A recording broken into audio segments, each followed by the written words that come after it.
The Last Leaf by O. Henry. In a little district west of Washington Square, the streets have run crazy and broken themselves into small strips called places. These places make strange angles and curves. One street crosses itself a time or two. An artist once discovered a valuable possibility in this street. Suppose a collector with a bill for paints, paper and canvas should, in traversing this route, suddenly meet himself coming back, without a cent having been paid on account. So, to quaint. Old Greenwich Village.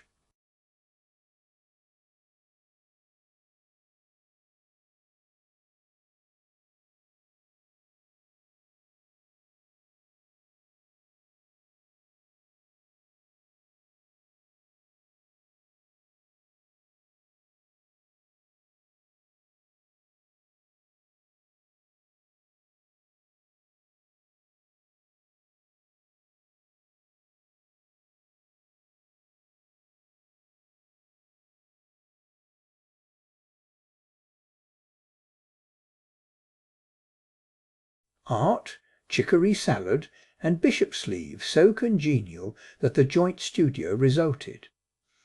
That was in May. In November a cold, unseen stranger, whom the doctors called pneumonia, stalked about the colony, touching one here and there with his icy fingers. Over on the east side this ravager strode boldly, smiting his victims by scores, but his feet trod slowly through the maze of the narrow and moss-grown places. Mr. Pneumonia was not what you would call a chivalric old gentleman, a mite of a little. Woman with blood thinned by California's zephyrs was hardly fair game for the red-fisted, short-breathed old duffer. But Johnsy he smote, and she lay, scarcely moving, on her painted iron bedstead, looking through the small Dutch window-panes at the blank side of the next brick house. One morning the busy doctor invited Sue into the hallway with a shaggy grey eyebrow. "She has one chance in.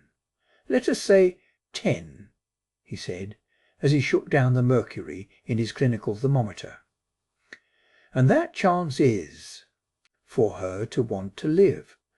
This way people have of lining up on the side of the undertaker makes the entire pharmacopoeia look silly. Your little lady has made up her mind that she's not going to get well." "Has she anything on her mind?" She wanted to paint the Bay of Naples some day," said Sue. "Paint? Bosh!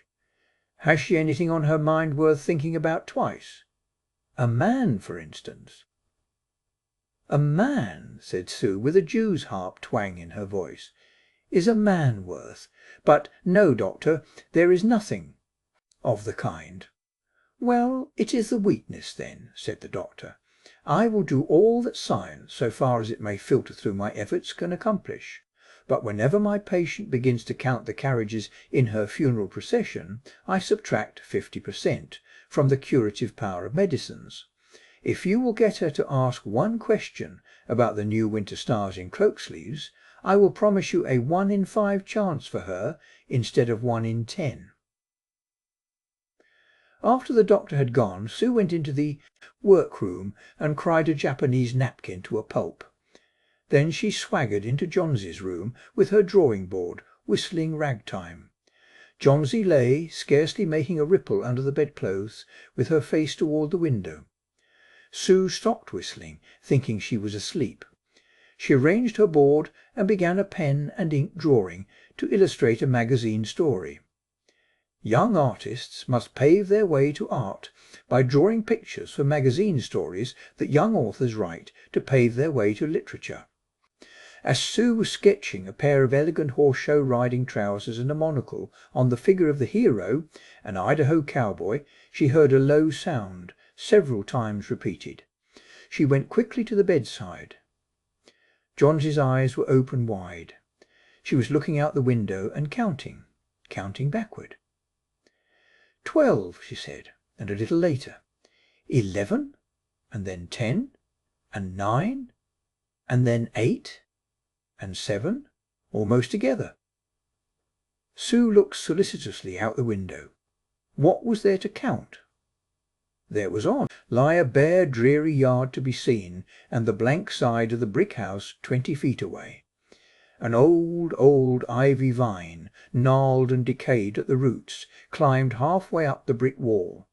The cold breath of autumn had stricken its leaves from the vine until its skeleton branches clung, almost bare, to the crumbling bricks. "What is it, dear?" asked Sue, said Johnsy, in almost a whisper. "They're falling faster now. 3 days ago there were almost 100. It made my head ache to count the M. But now it's easy. There goes another one. There are only 5 left now." "5 what, dear? Tell your Sudie." "Leaves." "On the ivy vine. When the last one falls I must go too. I've known that for 3 days. Didn't the doctor tell you?"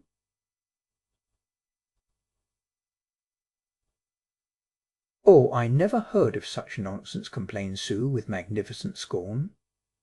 "What have old ivy leaves to do with your getting well? And you used to love that vine so, you naughty girl. Don't be a goosey. Says for getting well, real soon were. Let's see exactly what he said. He said the chances were 10 to 1. Why, that's almost as good a chance as we have in New York when we ride on the streetcars or walk past a new building. Try to take some broth now, and let Sudie go back to her drawing, so she can sell the editor man with it, and buy port wine for her sick child, and pork chops for her greedy self." "You needn't get any more wine," said Johnsy, keeping her eyes fixed out the window. "There go." "It's another." "No, I don't want any broth. That leaves just 4. I want to see the last one fall before it gets dark. Then I'll go too." "Johnsy dear," said Sue, bending over her, "will you promise me to keep your eyes closed and not look out the window until I am done working? I must hand those drawings in by tomorrow. I need the light, or I would draw the shade down." "Couldn't you draw in the other room?" asked Johnsy coldly. "I'd rather be here by you," said Sue. "Besides, I don't want you to keep looking at those silly ivy leaves." "Tell me as soon as you have finished," said Johnsy, closing her eyes and lying white and still as a fallen statue, "because I want to see the last one fall. I'm tired of waiting. I'm tired of thinking. I want to turn loose my hold on everything and go sailing down, down, just like one of those poor tired leaves." "Try to sleep," said Sue. "I must call Behrman up to be my model for the old hermit miner. I'll not be gone a minute. Don't try to move till I come back." Old Behrman was a painter who lived on the ground floor beneath them. He was past 60 and had a Michelangelo's Moses beard curling down from the head of a satyr along the body of an imp. Behrman was a failure in art. 40 years he had wielded the brush without getting near enough to touch the hem of his mistress's robe. He had been always about to paint a masterpiece, but had never yet begun it. For several years he had painted nothing, except now and then a door-bin, the line of commerce or advertising. He earned a little by serving as a model to those young artists in the colony who could not pay the price of a professional. He drank gin to excess and still talked of his coming masterpiece. For the rest, he was a fierce little old man who scoffed terribly at softness in anyone, and who regarded himself as a special mastiff in waiting to protect the 2 young artists in the studio above. Sue found Behrman smelling strongly of juniper berries in his dimly lighted den below. In one corner was a blank canvas on an easel that had been waiting there for 25 years to receive the first line of the masterpiece. She told him of Johnsy's fancy, and how she feared she would, indeed, light and fragile as a leaf herself, float away when her slight hold upon the world grew weaker. Old Behrman, with his red eyes plainly streaming, shouted his contempt and derision for such idiotic imaginings. "Was," he cried, "is there people in the world with the fool? Ishness to die because leaves they drop off from a confounded vine? I have not heard of such a thing." "No, I will not bose as a model for your fool hermit dunderhead. Why do you allow dot silly pussness to come into prain of her? Ah, dot poor little Miss Johnsy." "She is very ill and weak," said Sue, "and the fever has left her mind morbid and full of strange fancies." "Very well, Mr. Berman, if you do not care to pose for me, you needn't. But I think you are a horrid old flibberty-gibbet." "Why?" "Oh, just like a woman," yelled Behrman. "Who said I will not pose? Go on. I come mit you." "For half an hour I have been trying to say dot. I am ready to pose. Gott! This is not any place in which one so goot as Miss Johnsy shall lie sick. Some day I will paint a masterpiece, and we shall all go away. Gott! Yes." Johnsy was sleeping when they went upstairs. Sue pulled the shade down to the window-sill and motioned Behrman into the other room. In there they peered out the window fearfully. Ivy vine! Then they looked at each other for a moment without speaking.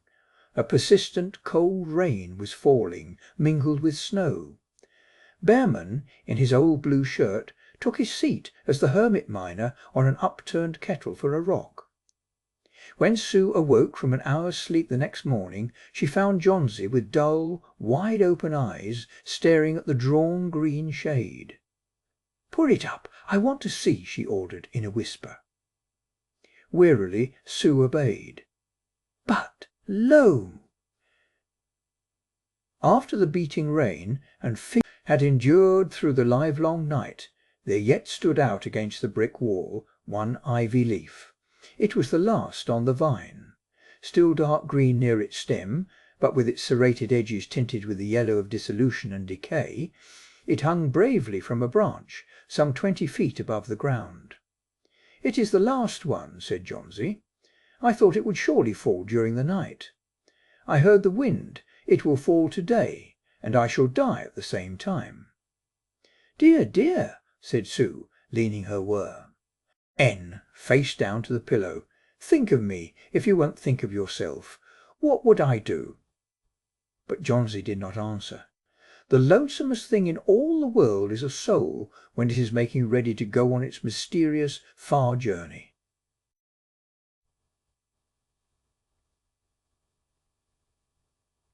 The fancy seemed to possess her more strongly as one by one the ties that bound her to friendship and to earth were loosed. The day wore away, and even through the twilight they could see the lone ivy leaf clinging to its stem against the wall. And then, with the coming of the night, the north wind was again loosed, while the rain still beat against the windows and pattered down from the low Dutch eaves. When it was light enough, Johnsy the merciless commanded that the shade be raised. The ivy leaf was still there. Johnsy lay for a long time looking at it, and then she called to Sue, who was stirring her chicken broth over the gas stove. "I've been a bad girl, Sudie," said Johnsy. "Something has made that last leaf stay there to show me how wicked I was. Tea is a sin to want to die. You may bring me a little broth now, and some milk with a little port in it, and no, bring me a hand mirror first, and then pack some pillows about me, and I will sit up and watch you cook."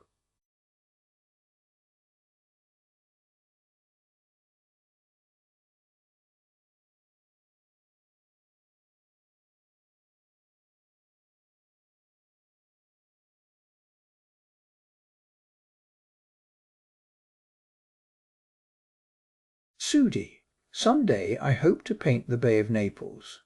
W. I must see another case I have downstairs. Behrman, his name is some kind of an artist, I believe. Pneumonia, too.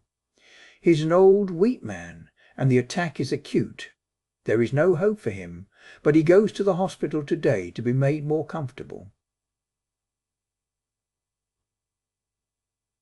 The next day the doctor said to Sue, "She's out of danger. You've won. Nutrition and care now, that's all." And that afternoon Sue came to the bed where Johnsy lay, contentedly knitting a very blue and very used, put one arm around her, pillows and all. "I have something to tell you, White Mouse," she said. "Mr. Behrman died of pneumonia today in the hospital. He was ill only 2 days. The janitor found him on the morning of the first day in his room downstairs, helpless with pain. His shoes and clothing were wet through and icy cold. They couldn't imagine where he had been on such a dreadful night. And then they found a lantern, still lighted, and a ladder that had been dragged from its place, and some scattered brushes, and a palette with green and yellow colours mixed on it, and look out the window, dear, at the last ivy leaf on the wall. Didn't you wonder why it never fluttered or moved when the wind blew? Ah, darling, it's Behrman's masterpiece. He painted it there the night that the last leaf fell."